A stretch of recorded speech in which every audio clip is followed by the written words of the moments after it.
Hey chefs, it's BGB from SATX. If you're watching this video, you probably came from the Klon Sandwich video because this was going to originally be in the Klon Sandwich video. It's a quick explanation about the differences between a preamp and a clean boost / glue pedal and how I'm using the clones to make that happen. But then it turned out to be like 5 minutes long. It's super heady and it kind of just broke the flow of the video. So I decided to upload it separately. If you enjoy it, hey, let me know. Please subscribe, but also comment if you want to see more videos like this where I explain how certain pedals work. Maybe it's interesting to you.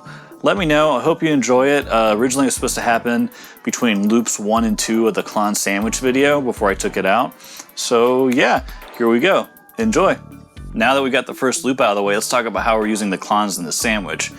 First, we have the Mosky Golden Horse, which is being used as an overdrive. I don't think I really need to explain what overdrives are. They are pretty fundamental to most guitar players. That's why they're at the beginning of the chain. They're like the bread of the sandwich, arguably the most important part.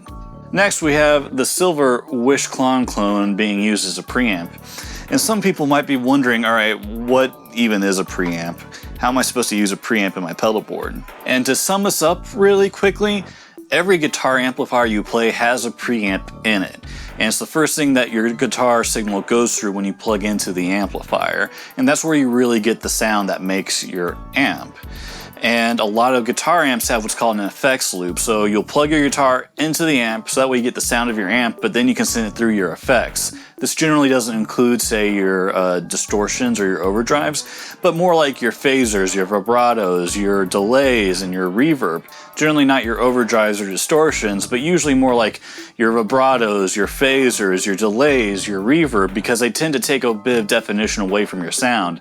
And having your guitar go through the preamp on your amplifier first will help it keep a lot more of its definition.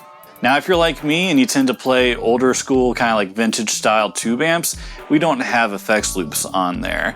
And that's when a preamp pedal can be really useful. That way you can kind of give your clean signal or your distorted signal a bit more grit, a bit more edge as it goes into those effects. That way it doesn't lose as much of its clarity. You heard this in the first loop and you'll hear it in the next loop, that when I turn the preamp off while all the effects are on, you tend to lose a lot of the gumption, a lot of the grit, a lot of the presence of the guitar signal. So for guys like me who don't have an effects loop, a preamp pedal like this can be really useful.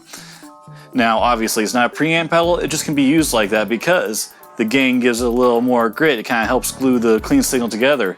The treble can be turned up to help fight the tone loss that you get from your effects pedals, and the output can be used to make it louder. Now, let's compare and contrast using it as a preamp with using it as sort of a glue pedal or a clean boost, which is what I'm using the golden Wish clone for. Because it is pushing up the signal into the amp and hitting it a little harder, the amp will break up and take those louder signals down a bit, while the output on this golden Wish clone will push the lower signals up higher. So effectively what I'm using this for is as like a compressor, and usually I would use this Guyatone SSM5 for that, but since using this, I'm kind of liking the results a little better. I'm not saying you shouldn't use a compressor like this at the end of your chain. I've done it for years. But this kind of helps get a bit more of that clarity, and I'm using my amplifier as more also as a processor by hitting it harder.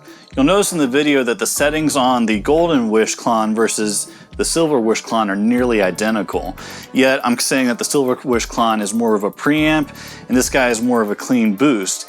And that's because the placement of the pedal matters as much as the settings on the pedal itself. So when you have this after your distortions and before your effects, it's a preamp pedal. When you have this after your effects and going into your amp, it's more like a glue or a clean boost pedal.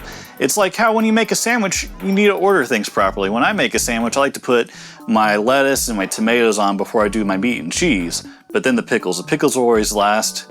I just like them like that. Similarly so, I like having something like this on the end of my chain and this near the beginning of my chain. It's important to making a good sandwich and a good pedal board. Hope that all makes sense, and make sure you subscribe. Let's get on to the next set of loops.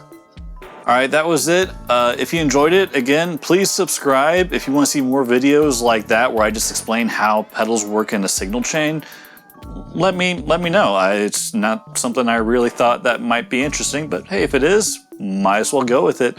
Please subscribe and check out my other videos. Thank you.